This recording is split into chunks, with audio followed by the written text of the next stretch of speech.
Dimanche matin, à Mios, il n'y avait jamais eu autant de monde réuni place du 11 novembre.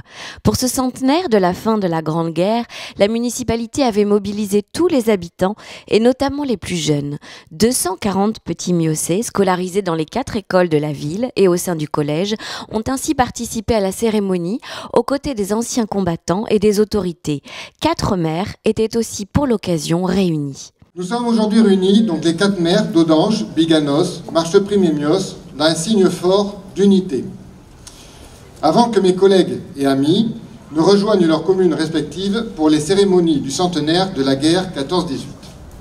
Je tiens donc à remercier chaleureusement Nathalie Leyondre, Bruno Lafont et Serge Baudy pour leur présence, malgré les programmes très chargés de cette matinée. Ce matin, nous avons décidé de commémorer le centenaire de l'armistice de la guerre 1914-1918 et la municipalité a eu la forte volonté d'associer les enfants parce qu'on estime qu'effectivement ça fait 100 ans, on peut dire ben ça y est, on va arrêter d'en parler. Non, nous on estime qu'il y a un devoir de mémoire à effectuer auprès des enfants pour qu'une telle guerre ne se reproduise pas.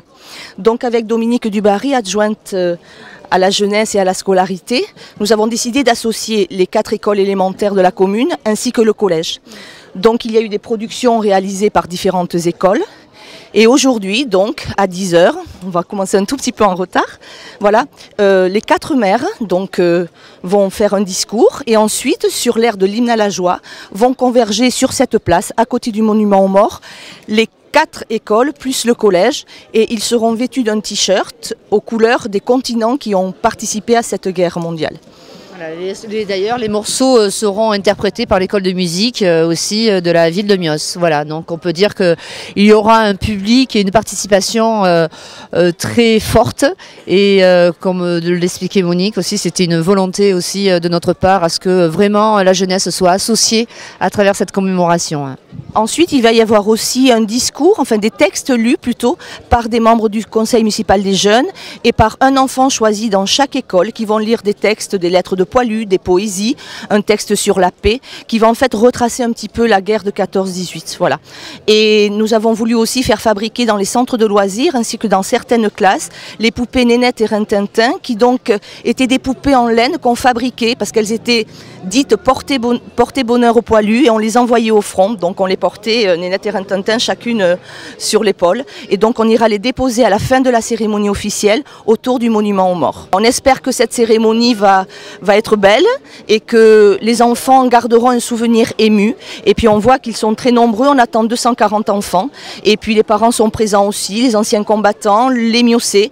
Et voilà, on trouve que c'est bien de se dire, ben voilà, il y a 100 ans, on a signé la paix, faisons tout pour que la guerre ne reprenne pas. Et puis voilà, avec l'Europe, on espère justement que fédérer des pays pour que justement les nationalismes, parce qu'en ce moment, ben c'est vrai qu'on a une montée du populisme et du nationalisme, et ben là on se dit, si on veut éviter ça, il faut vraiment s'unir parce qu'il faut vivre ensemble tout simplement. Et donc pour prolonger cette cérémonie, il y a une exposition à la salle des fêtes sur justement le centenaire de la guerre de 1914-1918 avec plusieurs thèmes, c'est-à-dire que c'était tout un peuple pour la guerre avec les femmes. Il y aura aussi les archives départementales qui vont nous expliquer le rôle des femmes pendant la guerre.